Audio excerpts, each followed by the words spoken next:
வணக்கம் நண்பர்களே, நான் உங்கள் ஜான். தென்காசி மாவட்டத்தில் பவர் சத்திரம் இருக்கிறேங்க.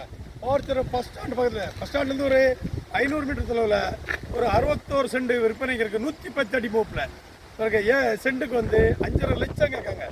தார் ரோட்டு மேலே எடுத்து பாருங்க. சூப்பராக இருக்கும், இடம் பார்க்க அருமையாக இருக்கும். அது மட்டும் இல்லை, தார் ரோடு பேசுங்க பாருங்க. இது குருமலாபுரி செல்கின்ற சாலை தார் ரோட்டு மேலே அமைஞ்சிருக்கு. இது வந்து பஸ் ஸ்டாண்டு. அந்த தோப்பு இருக்கு பார்த்தீங்களா, தோப்பு பக்கத்தில், தோப்பு அடுத்து பஸ் ஸ்டாண்டு தாங்க. அதுலேருந்து பார்த்தீங்கன்னா 500 மீட்டரில் இந்த இடம் 61 சென்ட் நமக்கு அமையுது. கல்யாணம் பண்ண போட்டுக்கலாம், சூப்பர் மார்க்கெட் போட்டுக்கலாம், பல்கு போட்டுக்கலாம், எந்த கலைக்கினாலும் ஏற்ற இடங்க. அற்புதமான இடம். இந்திய சிறிய மக்கள் பெரிய லாபத்தை தரும். அது மட்டும் பார்த்தீங்கன்னா 10 சென்டாலும் நீங்கள் எடுத்துக்கலாம். அதாவது உங்களுக்கு மொத்தமாக எடுத்தால் பல்கு போட்டுக்கலாம், சூப்பர் மார்க்கெட் கல்யாணம் பண்ண போட்டுக்கலாம். நீங்கள் 10 சென்ட் தான் உங்களுக்கு ஒரு சின்ன ஃபேக்ட்ரி, ஒரு சின்ன தொழில் வச்சுக்கலாம். அப்படி கடைகளும் வச்சுக்கலாம், வீடு கட்டிக்கலாம். 10 சென்டாக பிரித்து தரலாம். இப்போ பார்த்தீங்கன்னா 5.5 லட்சம் தான் கேட்காங்க சென்ட்டுக்கு. உங்களுக்கு யாருக்கா தேவையானால் வாங்கி போயிருப்பீங்கன்னா உங்கள் ஜான்.